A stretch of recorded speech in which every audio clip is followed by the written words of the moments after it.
what do you say to those viewers that don't pursue their dreams and are locked in their careers because they are too afraid to take risks and pursue something meaningful? Well, the first thing I would say is, well, you should be afraid of taking risks and pursuing something meaningful. But you should be more afraid of staying where you are if it's making you miserable. It's like the first thing you want to do is dispense with the idea that you get to have any permanent security outside of your ability to contend and adapt. It's the same issue with children. It's like you're paying a price by sitting there being miserable. And you might say, well, the devil I know is better than the one I don't. It's like, don't be so sure of that. The clock is ticking. Yeah, and if you're miserable in your job now and you change nothing, in 5 years you'll be much more miserable and you'll be a lot older. But isn't it a luxury to pursue what is meaningful? Our viewers have mortgages, they have children, they have payments and loans. It's a luxury to pursue because we lack the resources. Well, I don't remember now, I'm not talking about what makes you happy. It's a luxury to pursue what makes you happy. It's a moral obligation to pursue what you find meaningful. And that doesn't mean it's easy. It might require sacrifice. If you need to change your job too, let's say you have a family and children and a mortgage, you have responsibilities. You've already picked up those responsibilities. You don't just get to walk away scot-free and say, well, I don't like my job, I quit. That's no strategy. But what you might have to do is you think, well, this job is killing my soul. All right, so what do I have to do about that? Well, I have to look for another job. Well, no one wants to hire me. It's like, okay, maybe you need to educate yourself more. Maybe you need to update your curriculum vitae, your resume. Maybe you need to overcome your fear of being interviewed.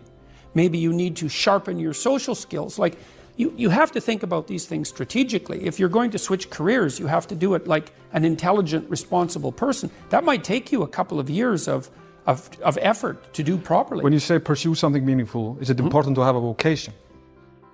I think it's more important to have an ethos, an ethic. So I have a program, for example, called the Future Authoring Program, which is a writing program that enables people to develop a vision for their life and then to develop a strategy.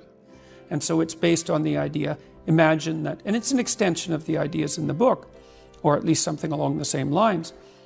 The first thing that you want to do is figure out, imagine you were taking care of yourself, like you were someone you cared for, which is rule number 2, by the way, essentially. Then you should figure out, well, if you could have what you needed and wanted, what would it be? What sort of friends would you have? What would your family relationships look like? How would you conduct yourself with your children? How would you educate yourself?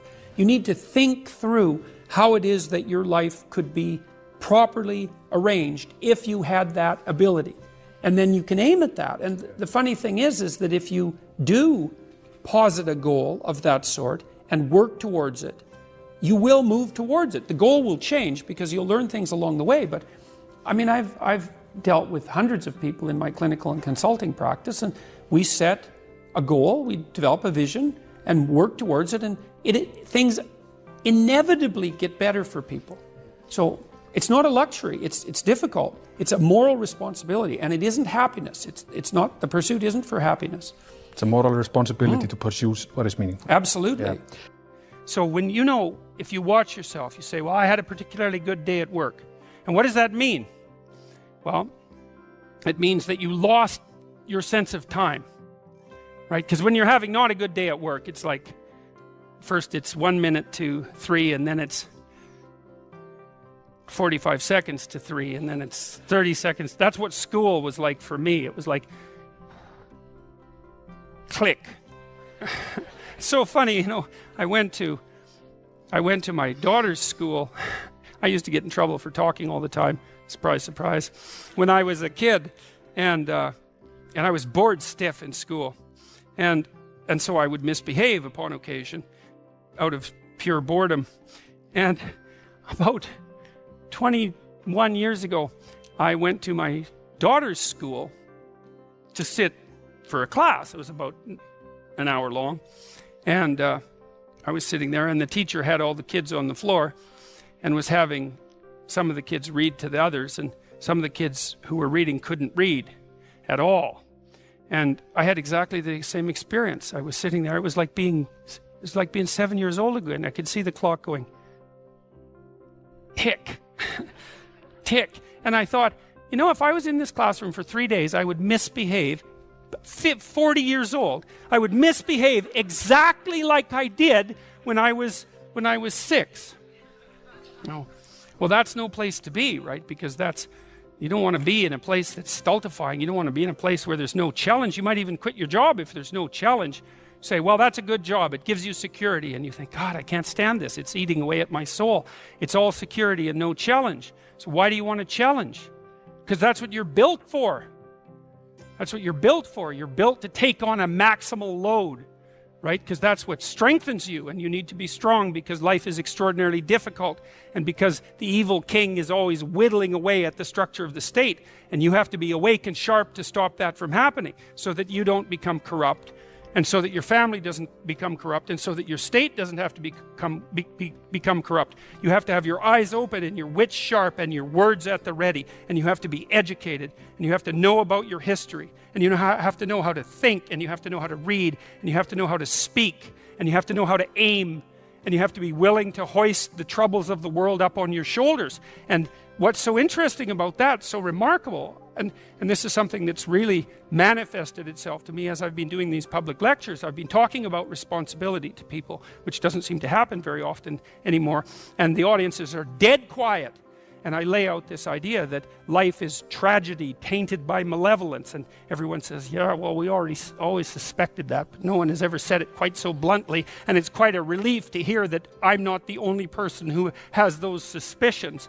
And then the second part of that is the better part, and it's the optimistic part, which is, despite the fact that life is a tragedy tainted by malevolence at every level of existence, there's something about the human spirit that can thrive under precisely those conditions if we allow that to occur. Because as difficult as life is, and as horrible as we are, our capacity to deal with that catastrophe and to transcend that malevolent spirit is more powerful than that reality itself. And that's the fundamental issue. I think that's the fundamental issue of the Judeo-Christian ethic, with its emphasis on the divinity of the individual. As catastrophic as life is, and as malevolent as people can be, and that's malevolent beyond belief, fundamentally. A person has in spirit the nobility to set that right and to defeat evil. And that more than that, and that the antidote to the catastrophe of life and the suffering of life and the tragedy of life that can drive you down and destroy you is to take on exactly that responsibility and to say, well, there's plenty of work to be done, and isn't that terrible? And there isn't anything so bad that we can't make it worse, and certainly try very hard to do so, but I have it within me to decide that I'm going to stand up against that. I'm going to strive to make the world a better place. I'm going to strive to constrain the malevolence that's in my own heart, and to set my family straight, and to work despite my tragic lot for the betterment of everything that's in front of me. And the consequence of that, the immediate consequence of that, is that when you make the decision to take on all of that voluntarily, which is to stand up straight, by the way, with your shoulders back, to take on all that on voluntarily, as soon as you make that decision, then all the catastrophe justifies itself in the nobility of your striving. And that's what it means to be an individual. Thank you.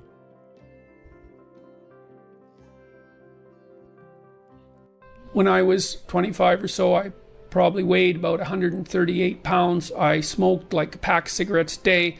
I drank tremendous amount of alcohol. I was from northern Alberta, this rough little town up in northern Alberta called Fairview, and there were long winters there, and my friends were heavy drinkers, and most of them dropped out of school by the time they were 15 or 16, went off to work on the oil rigs, and it was a rough town, and we drank a lot. I started when I was 14, and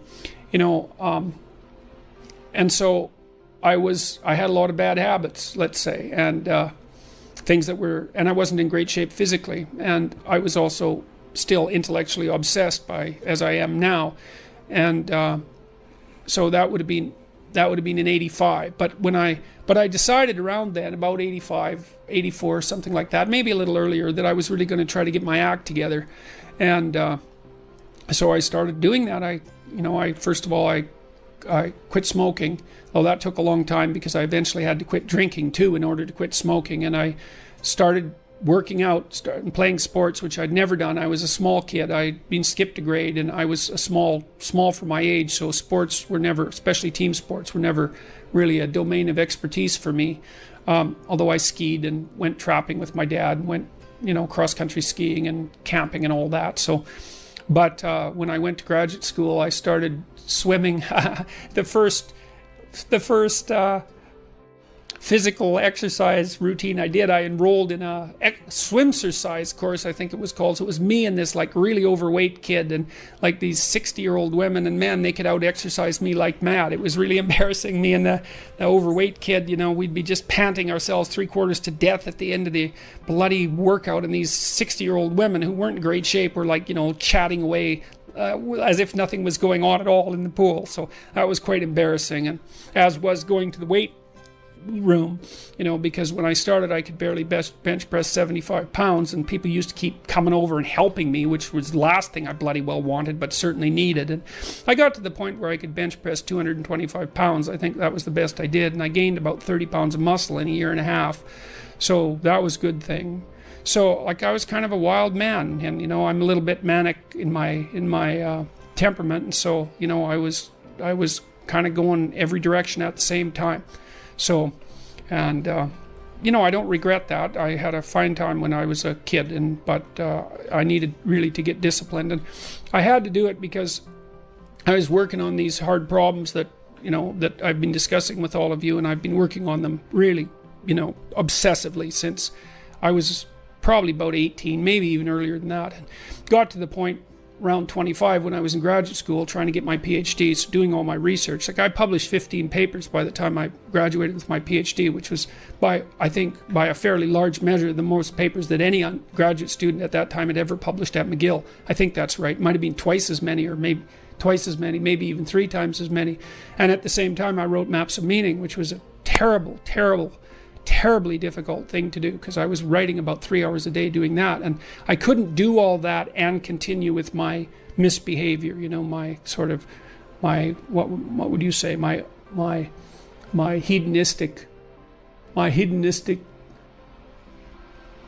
my massive hedonistic consumption of alcohol and all of that. I just couldn't keep it up, and also work seriously on the issues that were at hand. So I had to stop. That's a sacrifice. I had to stop messing about and straighten myself out. And I got married. Well, the woman who's my wife, Tammy, who I've known since she was 8 years old, she lived across the street from me in this little town called Fairview, and I was in love with her like the first time I saw her, which is quite the bloody thing. So that's worked out pretty well for me. But she came to live with me about the same time, and we decided jointly to get our act together, and we swore that we'd tell each other the truth, which I think she's actually done better than me. Like I don't think she's lied to me ever in our entire marriage, which is unbelievable, and it's been so useful because I can really tell her things and we can really talk. So I tell you, if you want to have a good relationship, man, you embed it in the truth, because if you don't embed it in the truth, you don't have a relationship. It's just lies. It's a tissue of lies, and it will dissolve in the chaos as soon as a crisis comes along. So the truth is a terrible thing, but not compared to falsehood. So all right, so let's look at the live chat here. You hear the egalitarian clarion call everywhere. Everything should be equal. Everything should be equally distributed. We should strive for equity. It's like wrong, especially if you're a conservative. Wrong. What we want are just hierarchies of competence. Not everyone's a neurosurgeon. If your father has a brain tumor, you probably want a hierarchy of competence for neurosurgeons, so you can pick the one that's the best, so that he might not die. That's what a hierarchy of competence is for. For the postmodernists, there's no hierarchy that isn't based on power. Well, because they think the world runs on power, and that's why they're willing to use power to get what they want, because it's the only thing they believe in. But a valid hierarchy of competence, it's God, we need those things, man. We need the best plumbers. We need the best contractors. We need the best carpenters. We need the best lecturers. There has to be a hierarchy of quality, not only so that we know who the best are and can reward them properly, but so that we can reward them so they keep being the best. It's like, if you have a great educator, if you have a great leader, if you have a great thinker, you want to reward them so they keep thinking and they keep educating so they can tell you something. It's not a reward for their intrinsic being. It's a calculated move on your part to suck everything out of them that's valuable as fast as you can. That's what a hierarchy of competence is for. And the idea that hierarchies of competence don't exist it's so cynical. It's such a pathologically cynical idea. And it's actually quite patently untrue, because here's an interesting tidbit from the psychological literature. Let's say you want to determine what the best predictors are for lifetime success in a Western society. Well, what would you hope for? How about intelligence? There'd be a good one. Let's hope the smart people occupy more positions of complexity, right? Because they're smarter. Would you want it any other way? Okay, and that's great. The number one predictor of accomplishment in Western societies is intelligence. So that means the system works. What's the number two predictor? Conscientiousness. Well, what's that? It's a trait marker for hard work. So who gets ahead? Smart people who work hard. Now, that doesn't account for every bit of the difference between people in terms of their hierarchical structure, because hierarchies aren't perfect. They're corrupt. People get to the top sometimes because they're psychopathic, although, believe me, a hell of a lot less than you think. Because a psychopath has to keep moving from place to place, because once he reveals himself as deceitful and untrustworthy, he has to go find new suckers to fleece. So the idea that, there's no distinction between a CEO and a psychopath, it's like, that's only made by someone who A, knows nothing about psychopaths, B, knows nothing about CEOs, and C, has something fundamental against the entire capitalist structure, because it's simply not true. Corrupt, sometimes, greedy, sometimes, short-sighted, sometimes running companies that are doing their best to auger themselves into the ground, and so, it's bad people running a dying organization. But generally speaking, it's not the case. Our hierarchies of competence are reasonably functional. And not only are they functional, they're valuable. We need to know who the competent people are, and we need to reward them. And even more importantly, we need to tell young people, hey, there's some hierarchies of competence out there. Like 1,000 of them. Go be a plumber, man. But be a good one, Be an honest one. I had a plumber once, It was the night before we were putting drywall in our house. We were redoing a house, and he had put in all the plastic piping, and I was going to test the joints. They're supposed to be glued together with this pipe glue, right? And I told him I had to test the joints, and he said, well, you don't have to test my joints, they never leak. And I thought, yeah, that's okay. How about if I test them? So I went up on the third floor and filled the pipes with water, capping them in the basement like you're supposed to. And like half an hour later, I had 2 inches of water in the basement. There were 30 leaking joints. And that was the night before the drywallers were supposed to show up. So he wasn't particularly competent. That's the point of that story. But even more so, he had put a bunch of the plastic pipe outside where the drywall would be. So it would have been sticking through the wall. So I spent a frenetic night, sawing through plastic pipe and re-gluing joints so that the drywallers could come in. What's the point? If you're going to be a plumber, man, be a good plumber. Because otherwise all you do is go out there and cause trouble. We don't need people to cause more trouble. We need people to solve problems. And so you can be a tradesman, and you can make a lot of money as a tradesperson. It's a bloody, reliable, honorable, forthright, productive way of making a living. And there is a hell of a lot of difference between a working man who knows what he's doing and one who doesn't, both in terms of skill and ethics, right? And you work with someone who knows what they're doing, it's a bloody pleasure. They tell you what they're going to do, they tell you how much it will cost, they go and do it, it works, and you pay them. Perfect. Everyone's happy. And that's what happens when you have genuine hierarchies of competence. And so you listen to these panderers of egalitarianism and equity, and they fail to recognize completely that there are differences in rank between people. It's not such a terrible thing, man. Maybe you wouldn't be a great lawyer. Like, it's certainly possible. Most people aren't. But that doesn't mean there isn't something you could be great at. There's lots of hierarchies to attempt to climb, and if you fail in one, go try in another. But the point is, you're still trying to aim for the top, and what the hell are you going to do if you don't try to aim for the top? Flap about uselessly and whine about your life? It's not helpful. It'll just make you miserable. You're not reliable to anyone. You can't help out in a crisis. It's like, so you tell young people, and this is another message for conservatives, like, I don't care what you're going to do, but go out there and make something of yourself for God's sake. Be an honest person and work and get to the top of whatever it is that you want to get to the top of. You know, and stand up for yourself like a respectable human being and be a bit of a light on the world instead of a blight. You know, and you can tell young people that, and they haven't been told that by anyone now. And so the young men are so hungry for that it's painful to watch. They're so relieved when someone finally comes up and says, hey, you know, you get your act together a bit, discipline yourself, see if you can learn to tell the truth, concentrate on something for a year or two, you could be a bloody world beater. They think, really? That's possible? Wow, that would be interesting. That might make life worth living. It's like, yeah, it might. So why don't you go do it? That's what the damn universities were supposed to be teaching people, and they've forgotten that. I went to Harvard a month and a half. I used to teach there, and I talked to a bunch of students, you know, and I told them, it's not easy to get into Harvard, you know. Like, you're a valedictorian if you're at Harvard. And not only are you a valedictorian, you're way better than most people at least 2 other things, or you don't get in. And so, like, I don't know what the acceptance rate is, like 5%, and believe me, not everybody applies, so it's a very selective school. And so why am I saying that? It's like, these are high quality kids.